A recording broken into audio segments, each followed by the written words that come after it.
Sports Report. I'm Tom Elliott, and my sidekick and co-partner in crime, Mick Hatten. We're going to talk high school football like we do every Thursday at 2 o'clock. We go through and look at the games, try to make some picks, and offer whatever insight may come through my gray matter, which gets grayer every day. And Mr. Hatten either agrees or disagrees. Most of the time he agrees, which is good. That's why I'm smiling and I'm with him, because he doesn't disagree with me. Last week we were okay. I had us missing 3 games, Mr. Hatten. Did we miss the same three, or did I miss? I think we did. You have a different pick somewhere? I don't remember. I had. Brainerd at Sauk Rapids, we missed big time. We both missed that one, yeah, because that was a big upset. Hutchinson at Becker, we all missed that. Becker, yeah. Cathedral at Little Falls, which is probably our worst pick of the week last week. I think I did take Little Falls now, but we'd have to go back. Well, that'll knock your soft drink that you owe me down to 2 then instead of 3. Is it that bad? I don't even know. I don't know. Whatever week we're up to, I owe you one from every other week. Okay. Well, I'm thirsty. All right. And ready to tackle this week's list of games. We'll start at the North Central Red Division. St. Cloud Tech at Alexandria. Tech's 3-1. Alexandria's 2-2. Tech coming off a 42-0 win over Sartell. And Alex is a very good team, but probably not quite the team it was last year. The Cardinals were a state tournament entrant. Their only regular season loss was to Tech, which had the undefeated regular season. Good, very good quarterback at Alex. His name is Michael Empting. His dad is the head coach at Alexandria. Michael can pass and run. He's a good multi-sport athlete. He's completing 65% of his passes, which is an incredible number at the high school level, for 890 yards. His favorite target is also the leading rusher for the Cardinals. That's Cody Faber. Cody's rushed for, my gosh, not a ton of yards, but he's the guy that gets the ball the most often, and he's got 22 receptions through 4 games. Tech, we all know about Tech. Here, I'm gonna give you a quiz because I know you don't know the stats. Who is Tech's leading receiver? I go with Spanford. That's what I would have gone with, except I get to see the stats every week. He's not number 1. Number 1 is James Kaiser. Number 2, he's not number 2. Number 2 is Trent Meyer. Wow. Brevin Spanford is 3rd on the team in receptions. Got to give the young sophomore quarterback Nathan Trevick. Everybody's double teaming Brevin. Brevin rarely gets a favorable matchup. He's got guys all over him. So Nate Trevick smartly, intelligently goes and finds and see where the mismatch is. That often has been whoever's covering Trent Meyer or James Kaiser, and that's probably been why Tech has been successful offensively. And then another little trivia thing, Brevin Spanford's 3rd on the team in tackles. He's a really good defensive end. Plus he's athletic, he blocked, I've seen him tip passes, jumping with that long reach, 6'7", plus he can leap. And he's just a mess. He makes some really nice plays. He's a really nice player, but he's only 3rd on the team in receiving right now. I think Tech's going to win this one again as they did last year at Alex. That was week 8. This week it's a little bit earlier in the schedule. I'm taking the Tigers to win, 28-21. I saw Alexandria last week. Yeah, that's right. You were at Ricori. Yep, saw him play against Ricori. So Michael Empting is not news to you. No, and he is a very athletic quarterback, but Ricori was able to really effectively slow him and shut him down. They got a lot of pressure on him. They did a really, one of the things that might be a little underrated right now about Ricori is their defensive backs. I mean, those guys have done a great job in the 2 games that I've seen them of shutting down good people. Ficker had a couple of interceptions in that game. They do a very good job in the defensive backfield. Mason Primus, Dalton Thielen. Yeah. Missing somebody. Gunnar Feldhage. Yeah, they've got a lot of good defensive They've guys. got a lot of talent defensively, and they're able to hold a very good offensive Alexandria team to 14 points. and that's kind of been Rocori's MO so far. But Alexandria against Tech, I keep going back to all that talent that Tech has, and what a tough stretch for Alex, because they were, I think, ranked 5th or 6th in Class 5A like couple weeks ago, and then they go up and they lose a shootout at Brainerd, and then they lost to a very good Rocori team last week. I'll say that I'll go with you. I think Tech wins this game, but it's going to be close. All right. Next one we have on the docket, Sauk Rapids at Sartell. Fun metro rivalry. The river battle, basically. Which side of the river do you live on?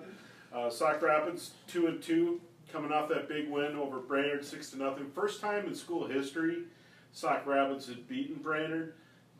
Sounds like crazy because those two schools have been open for 100 years. The fact is, the first time they ever played was 2002 when Sauk Rapids moved to the Central Lakes Conference. So it's a huge win and a big signature win for the Storm. They're playing 5A football, but it's only 15 years ago, not 75 years ago, or when the Sartell Apollo thing, 25 years ago. Sartell had a tough one with the Tigers, 42-0. Like Sauk Rapids, they continue the party here. They showed a lot against Brainerd. J.D. Bates had 119 yards rushing. Tristan Welch had some big yards in the backfield. Quarterback Cade Milton Baumgartner is showing that he can game manage very well. He's got a really good receiver in Anthony Mossman. Sartell making progress. Senior Jordan Ock had another good start. They're still struggling in the running game quite a bit. They're just struggling to sustain drives. I'm going to take Sauk Rapids 21-7. Yeah, I think you're right on the money there. This is the game I will be at, so I'll be curious to see, particularly with the couple of wins that Sauk Rapids has got. I mean, a couple of teams that maybe they were underdogs kind of going into both games, and they end up with a couple of big wins and a couple of really good defensive games for Sauk Rapids in those 2 wins. And Sartell's been struggling to score points, and so I'll go with Sauk Rapids as well. And then I should mention, Sartell's been getting better every week. I truly believe that. I saw them week 2 against Apollo, and again week 4. They're doing a lot of things well. It's just a really young team. Yeah. And we'll move over to the North Central White Division. We've got 3 games involving area teams. The first one on the docket is Apollo at Hutchinson. Apollo's on a 2-game winning streak. They're 2-2 after beating Princeton 21-15. Keon McCrae has emerged as their leading rusher. Nick Gill has gotten some big yards in the backfield. Neil Benson seems to be getting better every week as the starting quarterback. Have a nice group of wide receivers, the Eagles. June Symptomat, we've talked about before on this show. He is just a really good football player, somebody I think has a potential to play at the next level. Got a couple of lightning quick wide receivers who are having good seasons, Shannon Spears Jr. and Jaden Lister. Hutchinson, holy buckets. Hutchinson's coming off a 31-17 win over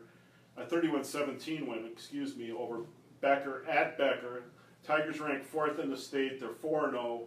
They run the ball. They've only thrown 42 passes in 4 games. This game, they're not going to throw a lot of passes either unless Apollo's got 9 or 10 in the box. Then we might see a pass. They have a really good running back named Josiah Nelson.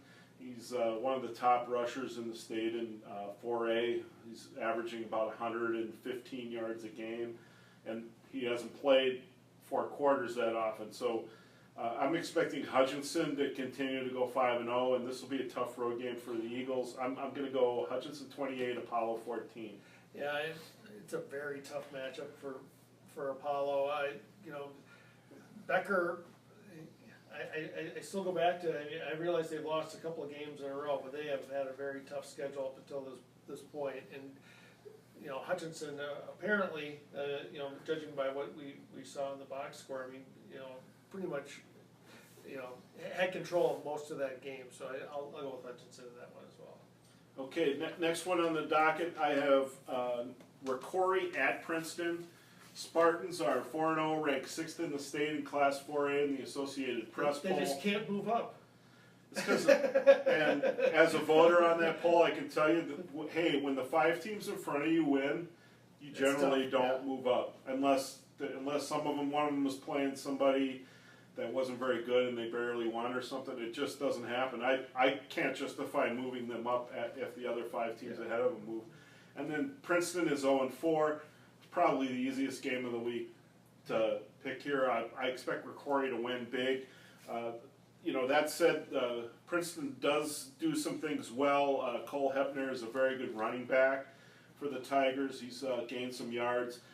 They've had a quarterback issue. I think there was an injury there. They started a new guy against Apollo after the start of the first 3 weeks of the year. I think his name was Michael Schimming was starting. I don't believe he started last week.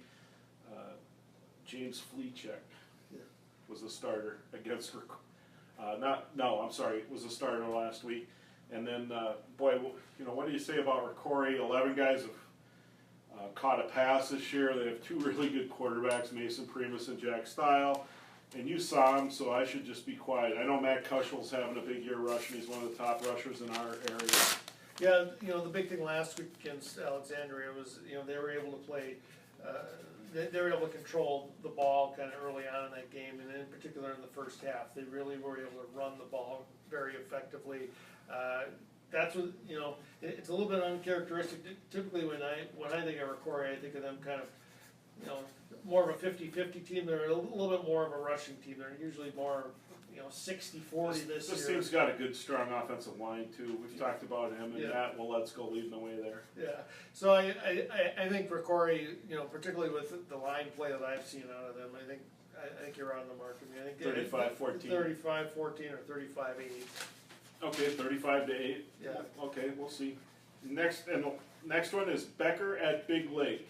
Both teams 2-2. This is going to be a really good game. I don't know how many people realize that. Becker's still getting a couple votes in the state poll at 2-2 now that they've lost to Rocori and Hutchinson, both top 6 teams in the state. However, this is a very good Big Lake team, very dangerous. They have their leading rusher is a kid named DeAndre Hill. He's averaging 8 yards a carry. They have their second leading rusher is a kid named Dion Harris. He is something else too. He's extremely fast. And then their top wide receiver is a kid named Devontae Harris. Watch out for Big Lake. This is I think it's probably the toughest game we got to call this week, to be honest. I'm honestly leaning toward the Hornets right now. All right. And you know what? Becker's going to rub it in my face, and they're going to be right to, because I usually don't go against them very often. They've got a great offense too, and that's going to be the key to the game, is if Big Lake can keep it away from that offense and slow them down a little bit. Sidney Boros running the ball, Josh Foley passing the ball. I'm going to take Big Lake 21, Becker 20. Let's see if I'm wrong. Yeah, That's kind of an upset in a lot of people's minds, but there's something about Big Lake. yeah. This is a game that Becker had circled, you know, in talking with the guys before the season. They had this game It used circled. to be a great rivalry. You know, not only is it a rivalry where, you know, they're Not separated. lately, though. They're separated. I mean, they're separated by Conferences for a long right. time. But they're separated only by a few miles, obviously. And They bordered. The school districts border each other. And Becker, you know, Big Lake upset Becker in the playoffs last season, and so, you know, for the veteran guys on the Becker team, that's been something that's not sat well all summer long. On top of that, I mean, they're coming off of a couple losses. I'm with you. I mean, it's a very tough call because even though Becker's got a couple of losses, you look at the opponents, and those are awfully good teams that they've been playing against. I'll go the other way. How about that? I'll go 21-20 Becker on that one. Okay. Get my free soft drink back. And if any soft drink company there would like to sponsor this show, just know that we both have decided diet soft drink habits, and one uses one brand and the other uses the other brand. Typically, yes. Okay, we're moving on to the East Central North Division. First game on the schedule that I have listed is Little Falls at Zimmerman. This is Little Falls squad that is 1-3 at a Zimmerman team that is 4-0. Zimmerman's getting boats in the Class 4A poll. This is Little Falls coming off a huge win over Cathedral. It was 51-12. 56-7. I don't remember. It was 51-12. Good quarterback. Michael Gross is completing 56% of his passes. He's thrown for 3 touchdowns. Jake Capon is not only the Flyers' leading rusher, he's also one of the leading receivers. Dylan Lukasavich is having a very good year in receiving as well. Zimmerman is going to pound the ball at you. They are very direct. The leading rusher is a young man named Dylan Larrabee. Their second leading rusher is their quarterback, Tommy Labs. I just don't see Little Falls stopping them despite the great win last week. I'm going to take Zimmerman 28, Little Falls 14. Yeah, I think it's a really tough matchup for Little Falls. Kudos to them. I mean, that was a big win for them last week against Cathedral. Yeah, we had it wrong, and it wasn't even close. We were way off. We were way off. Way off. I'll go with Zimmerman as well on this one. Albany's playing St. Cloud Cathedral. It's a 7 o'clock game at St. Cloud State's Husky Stadium. Not the Albany Husky Stadium, the St. Cloud State Husky Stadium. Yes. Huskies coming off a tough loss at a very good program, Glencoe Silver Lake 21-14. Cathedral trying to get its back on track after a very tough loss to Little Falls.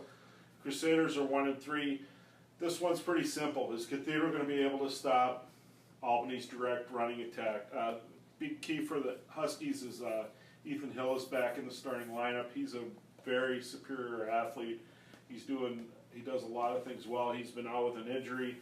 They've got 3 or 4 running backs who all do very well. Carter Huberty, Austin Olmscheid, Simon Meir.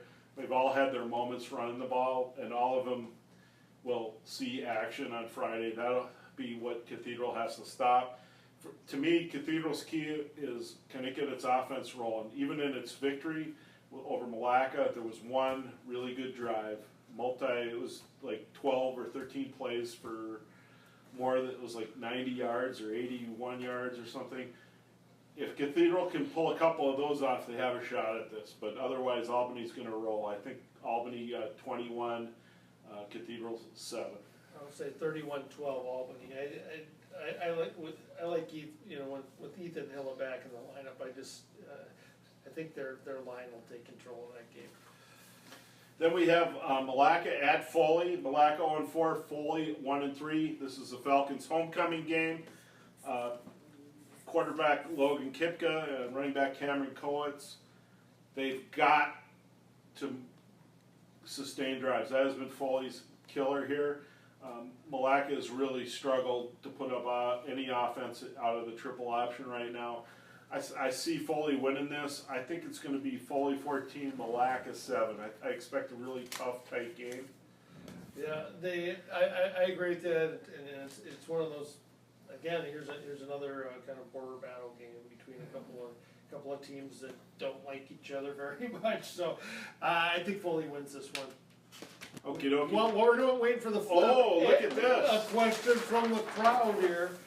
Andy Renicky, well, that's a ringer right there. Yeah, right. Former Times sports writer Andy Renicky, noted ACGC graduate, asks, who do you got for ACGC at Montevideo?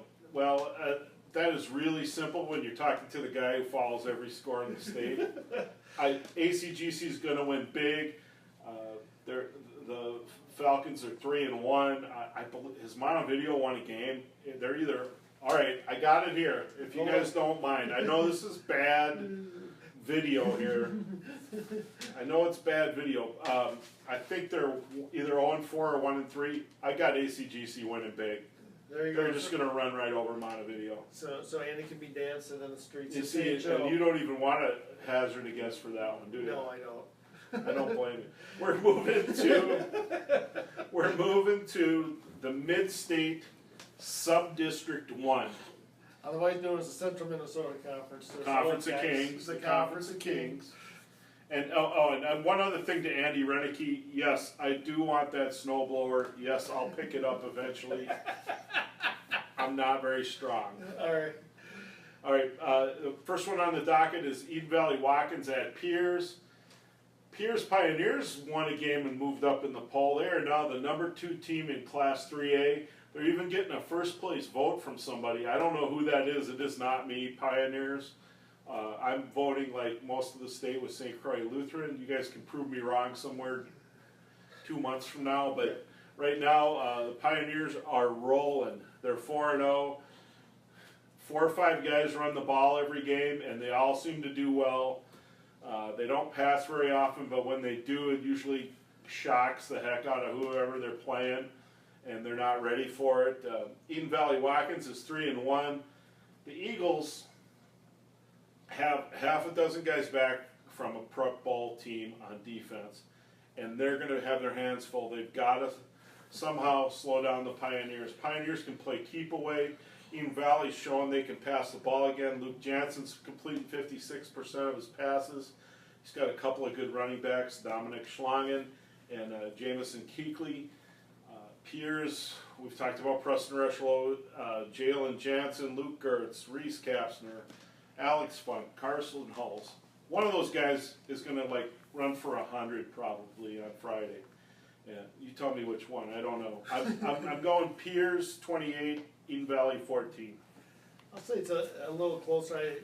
I just you know, I like kind of the multi-dimension that Eden Valley Watkins has. I mean, that's a little bit different than, you know, a lot of teams, in particular in that division, where they can mix it up a little bit more. So this is a 2A versus a 3A, by the way, too, which is significant. And you know, this is a game that you know, I think, you know, it's one of those games. It's turned into a rivalry game over the last several years because both teams have been so traditionally good. I'll stick with Pierz as well. I'll say 28-21. Okay, you're going closer. You know, it's also proven to be a great rivalry game too. There's a lot of ties between the two communities for some reason. An unusual amount, not even for this area, but you have to remember Eden Valley and Watkins is very southern Stearns and Meeker County, and Pierz is, you know, the heart of Morrison County. So they're not that close together, but there's a lot of rivalry stuff going on there. It'll be a fun atmosphere. That'd be a fun game to be at. If I could pick one, that would be one I would pick too. There's other ones, but that'd be one of them. Next one I have is Howard Lake Waverly Winstead at Paintsville. Howard Lake Waverly Winstead. The Lakers are 1-3. Paintsville's 3-1, and Paintsville has been rolling since they opened the season with a pretty convincing loss to Bowl. They have proven to be a very dynamic offensive team. They are now getting a couple of points of some votes in the Class 2A football poll. They're a team to be reckoned with. I think they're going to be a section team as well. And hey, if Pierz flounders, Paintsville's got a shot, because Paintsville's right there too in the section. I mean, in the mid-state sub-district 1, Central Minnesota. Max Widener's having a really good year at quarterback for them. They tend to run a little more than they pass. They're kind of like Ricori. They would love to pass, but it looks to me like they're more of a running team. Zach Schrader is their leading rusher, but also their leading receiver. I expect them to have a pretty good time running against Howard Lake Waverly. I got this down as 28-7, and I don't think it's going to be a close game. No, I don't either, and it's the numbers they keep putting up offensively, Paintsville, and the way they're controlling the ball. I'll say 35-7 for Paintsville. Holdingford at Maple Lake. Huskers 1-3, Maple Lake 2-2. Huskers, Evan DeMurray, the quarterback, game manager. Running back Griffin Olson's leading them in rushing. Adam Ripplinger, a really fine athlete's their leading receiver. Maple Lake's got one of the best running backs in the mid-state sub-district 1. Guys, Central Minnesota sounds so much better. His name's Zach Cargill. He's going to get the ball a lot, and that's what Holdingford's going to have to do, is slow down Maple Lake's direct offensive attack. I got Maple Lake 28, and I've got Holdingford 21. I think you're right. I mean, Maple Lake at home, it's hard to imagine.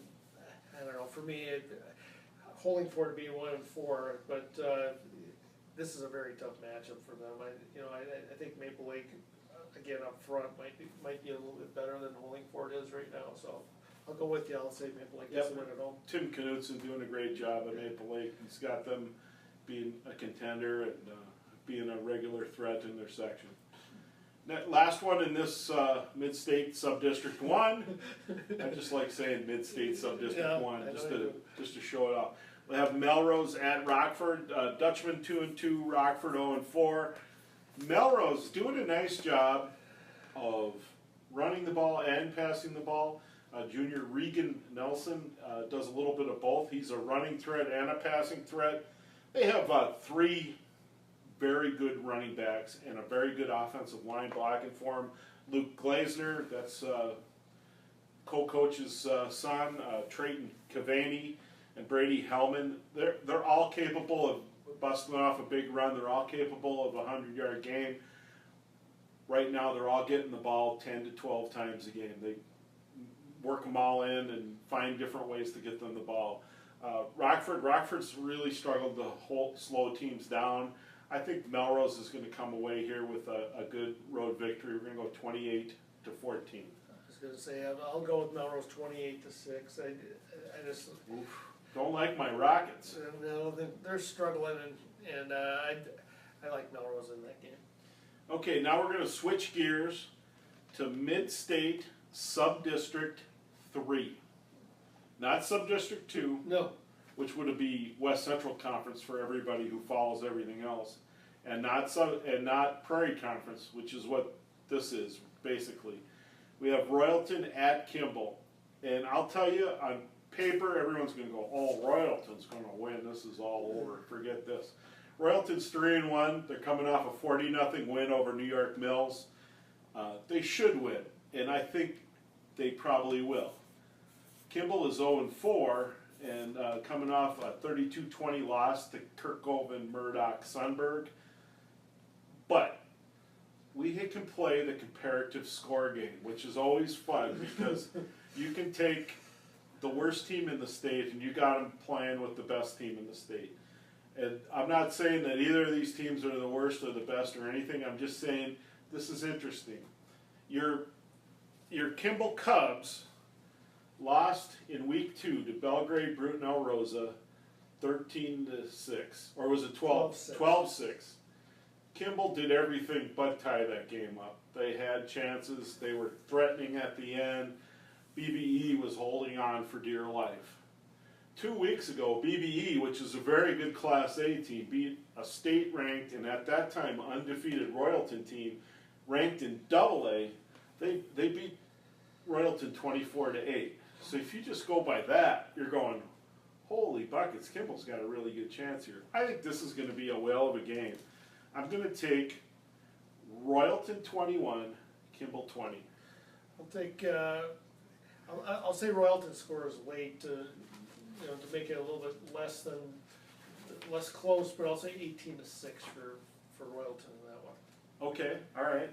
So we have gone through all the high school football games for Friday. However, I'm going to just throw in a little love to my man here, Mr. Hatten, who is Mr. Hockey, in case you guys didn't know. He is really been working his tail off, and if you like the NCHC Division I college hockey and want to know something about what's going on for every team in that conference, plus some really insightful previews and feature stories, including young defensemen, and I'll let you talk about it. You need to pick up Thursday's print edition. It's also all over the place at SCTimes.com. It's worth it. If you're a college hockey person, this is the time you go and you pluck down your $1.50. Yeah, well, thank you. I got a couple of features on the St. Cloud State men's hockey team. One is kind of starts off with kind of their top 4 defensemen at St. Cloud State: Jimmy Schultz, Jack Ashon, Will Borgen, and I keep messing this up. Jack You just wrote a big Jimmy story. Schultz, I hype and your Will story. What the heck? those four guys are guys that I forget names all the time. Those four guys are guys that you know, Coach Bosco is very high, and it kind of opened my eyes a little bit when he said that those four guys are the top in terms of from top to bottom. You know, if you put four guys together out of the 12 years that he's been here, this is his 13th season. He said those four guys are the most talented 1 through 4 that they've had at one point. You know, they've had All-Americans. Will Borgen's a draft pick of the Buffalo Sabres.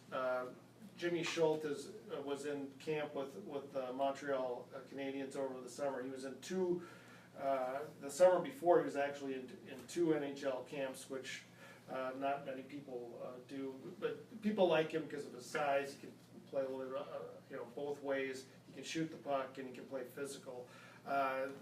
You know, Jack Ashan's a guy that played, you know, on the gold medal winning World Junior Championships team last year for Team USA. Will Borgen played on the Team USA team that won the bronze medal the year before.